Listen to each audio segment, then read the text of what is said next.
ბათუმის საქალაქო სასამართლოში პოლიტპატიმარი ჟურნალისტის მზია ამაღლობელის სასამართლო პროცესზე დღეს დაკითხულმა ექსპერტმა ბრალდების მხარის და ბათუმის პოლიციის უფროსის ირაკლი დგებუაძის მტკიცება ეჭვქვეშ დააყენა. ის მოწმედ ბრალდებამ გამოიძახა. აჭარის კრიმინალური სამედიცინო ექსპერტიზის ექსპერტმა გივი ჩხარტიშვილმა საქმეში დაზარალებულად ცნობილ ბათუმის პოლიციის უფროს ირაკლი დგებუაძეს და პოლიციელზე თავდასხმაში ბრალდებულ მზია ამაღლობელს სამედიცინო ექსპერტიზა ჩაუტარა. ჩხარტიშვილმა სხდომაზე თავდაპირველად ორივე პირის სამედიცინო დასკვნა წაიკითხა. შემდეგ კი ბრალდების მხარის კითხვებს უპასუხა. დასკვნის თანახმად დგებუაძეს დაზიანების ნიშანი არ აღენიშნებოდა. მზია ამაღლობელს კი მარცხენა მხარის არეში სისხლნაჟღენთი ჰქონდა.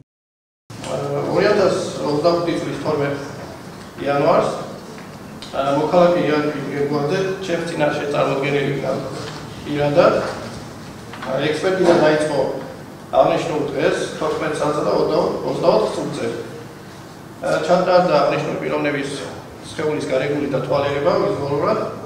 ის საფუძველზე გაიცა ექსპერტიზის დასკვნა, რომლის თანახმადაც ირაკლი დგებუაძეს სასამართლო სამედიცინო შემოწმებისას გარეგულად სხეულზე ტანსაცმლის და უფარავი მიდამოებში მექანიკური დაზიანების რაიმე ობიექტური ნიშნები არ აღენიშნებოდა. ასევე იმავე დღესვე 2024 წლის 12 იანვარს 15 საათსა და 24 წუთზე ჩემს წინაშე წარმოდგენილი იქნა მოქალაქე მზია ამაღლობელი, რომელსაც ასევე ჩაუტარდა სასამართლო სამედიცინო ექსპერტიზა. კერძოდ დათვალიერდა მზია ამაღლობელის სხეული ვიზუალურად, რის საფუძველზეც გაიცა ექსპერტიზის დასკვნა, რომლის თანახმადაც მზია ამაღლობელს სასამართლო სამედიცინო შემოწმებისას მარცხენა ფრთის არეში აღენიშნებოდა სისხლნაჟღენთები. დაზიანებები განვითარებულია რაიმებრივი გულაგვის საკის მოქმედების შედეგად მიეკუთვნებიან სრულ მხარის ჯანმრთელობის მოშლის გარეშე და ხანდაზმულობით არ ეწინააღმდეგებიან საქმის გარემოში მითითებულ თარიღს.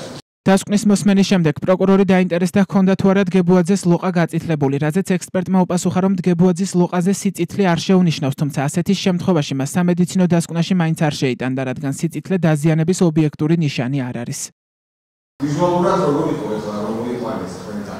ვიზუალურად რას გულისხმობ? ან როგორ უნდა ვთქვა სიწითლე ასახავდი თუ არა დასკვნიდან? სიწითლეზე მეკითხები. ხო, სიწითლის ეს არის დაზიანების ობიექტური ნიშანი არ არის. შესაბამისად ეს არ არის ჩემი შეფასების საგანი. ჩემი შეფასების საგანი არის დაზიანების უშუალოდ დაზიანების ობიექტური ნიშნების შეფასება. ამ კონკრეტულ შემთხვევაში, რადგან აღნიშნულ პიროვნებას არ ჰქონდა დაზიანების რაიმე ობიექტური ნიშანი, შესაბამისად გაიცა შესაბამისი დასკვნა. იმ პერიოდში იმ დროს აღენიშნებოდა თუ არა სიწითლე, მართალი გითხრათ არ მახსოვს, რომ ყოფილიყო არამონია იმეთითა დასკვნაში, რადგანაც ეს უშუალოდ სიწითლე არ არის ობიექტური დაზიანების ნიშანი. ეს თქვენგან არ დათო რეკონოდა სიწითლე ამას არ ასახავს. ხო, როგორ? კი, მე მხოლოდ ვაფასებ დაზიანების ობიექტურ ნიშნებს. სიწითლე რადგან არ არის დაზიანების ობიექტური ნიშანი, შესაბამისად ის ჩემი შეფასების საგანი არ არის.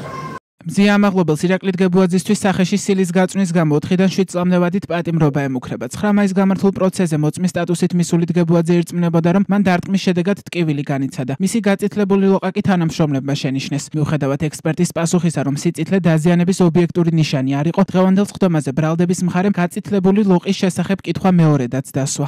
თქვენ აღნიშნეთ, რომ სიწითლეს არ ასახავს დასკვნაში. რატო ხდება ეს? ვთქვათ, როკონოდა ვიზუალურად ვენახავთ, რომ აცილებული ქონდა სახე პიროვნებას. რატო ხდება ეს, რომ აღარ საფოს ეს თუ რამე ისეთი მითითება არის ოფისაზე? აფუში თავდა გამახვილებს. კი ბატონო, კიდევ ერთხელ ვახსენებთ, ანუ სიწითლე, ზოგადად სიწითლე არ არის დაზიანების ობიექტური ნიშანი. შესაბამისად, მე როგორც სამედიცინო ექსპერტი ვაფასებ უშუალოდ დაზიანების ობიექტურ ნიშნებს. შესაბამისად, რადგან სიწითლე არ არის დაზიანების ობიექტური ნიშანი, მე ჩემს მიერ არ იქნა შეფასებული. ზეგარასტურეთ, რომ ორივე დასკვნას ვეგაცემულია და ორივე დასკვნაზე არსებული კომუნიკაცია ეს ფერალი. რა თქმა უნდა, ეხლა დოკუმენტების ავთენტიკობას. კი ბატონო. გივი ჩხარტიშვილმა ასევე თქვა, რომ ირაკლი დგებუაძეს შემოწმებისას მარჯვენა ყურის ნიჟარის არეში სუსტ ტკივილს განიცდიდა, თუმცა ახსნა ისიც, რომ ტკივილი სუბიექტურია და მისი შეფასების კომპეტენცია როგორც ექსპერტს არ ჰქონდა. ამის შემდეგ პროკურორმა იკითხა, შეაფასებდა თუ არა ჩხარტიშვილი ტკივილის ხარისხს დაზარალებულზე ძალადობის კადრის ნახვისას, რაზეც ექსპერტმა ისე უპასუხა, რომ ტკივილის შეფასება მისი სუბიექტური ხასიათის გამო შეუძლებელი იქნებოდა. შესაძლებელი პირი აღნიშნულ შემთხვევაში ბატონ ირაკლი დგებუაძე გებუაძე, როდესაც ტარდებოდა ექსპერტიზა, უჩიოდა სუსტ ტკივილს მარჯვენა ყურის ნიჟარის არეში. ანუ რამდენად სიმართლე შესაბამებოდა მანაც რომ ეს ამბიცი ეს უკავშირდებოდა თუ არა ფაქტს მას ავთვალ თქვენთვის რომ წინადით რო ფიზიკური შეურაცხყოფა მიაყენეთ ამის გამოთვლით ეს გარანტია არის მაგრამ რეალურად ნამდვილი ხო არა შეიძლება უნდა თუ არა ნამდვილად კიევის სამსახურთან დაკავშირებით გაგვარა კონცეფცია და სასამართლოში განმარტებები გაუქმებდა ამ საკითხთან დაკავშირებით რადგან ტკივილის ცნება ასე ვთქვათ არ არის ობიექტური დაზიანების ნიშანი, შესაბამისად ტკივილი არის ასე ვთქვათ სუბიექტური ცნება, სუბიექტური ჩივილი, შესაბამისად როგორც სამედიცინო ექსპერტი მისი შეფასების ასე ვთქვათ კომპეტენცია მე არ გამაჩნია. შესაბამისად ამ კონკრეტულ შემთხვევაში ვერც უარყოფთ და ვერ დავადასტურებთ აღნიშნულ პიროვნება, რამდენად ზუსტად კარგოს უნდა ამ ტკივილთან დაკავშირებით. კი ბატონო, ეს გასაგები არის, რომ არ შეგიძლიათ ამ შემთხვევაში. კი ბატონო, რადგან წარსულში მომხდარი მოვლენის შედეგად არც წარსულში და არც უშუალოდ იმ მომენტში, როცა ის არის მაინტერესებს რა თქვენაცეთ არც უშუალოდ იმ მომენტში და ეს გარემოება დეტალურად განვიხილოთ. კი, რადგან ეს ტკივილის ცნება არ არის, ასე ვთქვათ, სამედიცინო ექსპერტის კომპეტენცია, რადგან ის არ არის დაზიანების ობიექტური ნიშანი, შესაბამისად ჩემი კვლევის ასე ვთქვათ სფერო ვერ იქნება. შესაბამისად ტკივილს მე ვერ შევაფასებ, როგორც სამედიცინო ექსპერტი. თუმცა მაგალითად აშკარა გარემოებები იქნება წარმოქმნილი თქვენს წინაშე, რაც ძალიან ახსენეთ, რომ ეს იმ მომენტში ვერ შევაფასებ.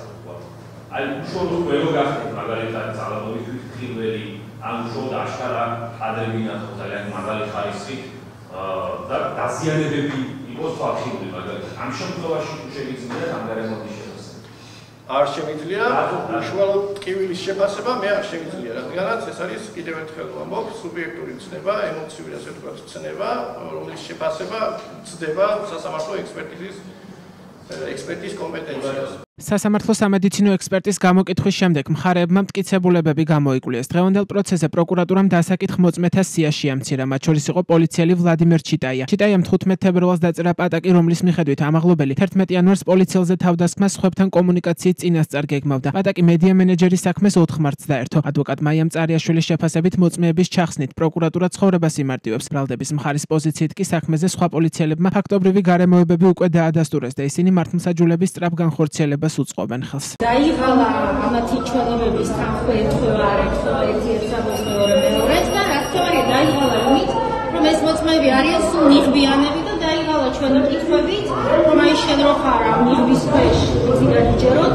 იცი დასტურდება ეს შეხარ და არასვა ამიტომ ამ კითხვებით ბრალდება დაიღალა პოლიციელების მეცადინეობა დაიღალა მათ შორის ბრალდებას არ ქონდა სურვილი იმ გენიალური პატაკის შემდგენელის ვინმე ჩიტაიასი რომელმაც ასე ვთქვათ გამოცხადება ქონდა ზიას ტელეფონთან დაკავშირებით რომ ის ასე ვთქვათ სასამართლოში გვეხილა და კითხვები დაგვესვა. ლევანდოს სასამართლოს დომაზე ბრალდების მხარემ შეამცირა დასაწყისად მოცულობა ის ფაქტობრივი გარემოებები რაც დადასტურებულია სხვა არაერთი ეპიდემიის ჩვენებით მათ შორის ვიდეო ჩანაწერებითაც ის მოწმეები, რომლებიც იგივე ფაქტობრივი გარემოებებს ადასტურებენ თავიანთ გამოკითხვის ორგანოში, ბრალდების მხარე აღარ დაგიხავს ამ მოწმეებს და შესაბამისად ამით ხელს შეუწყობს სწრაფი ფაქტობრივების განხორციელებას მოცემულ სასამართლოს საქმეში. დღევანდელი სხდომა სასამართლო ეზოდან საპროტესტო შეძახილების ფონზე მიმდინარეობდა.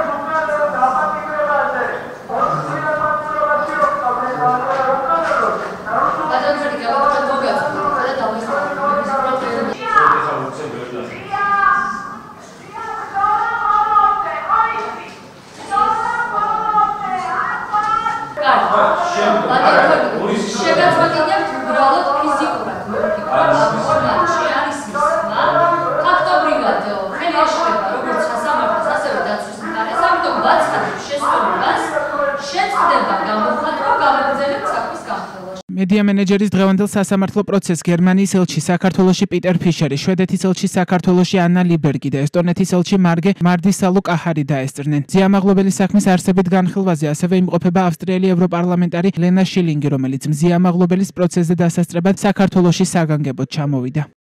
დღევანდელი სასამართლოს ხდომის დასრულების შემდეგ მზიამაღლობელი მისმა მხარდამჭერებმა გამომხნევებელი შეძახილებით გააცილეს. მედია მენეჯერის მომდევნო პროცესი დაცვის მხარის მტკიცებულებების გამოკვლევით 29 მაისს გაგრძელდება.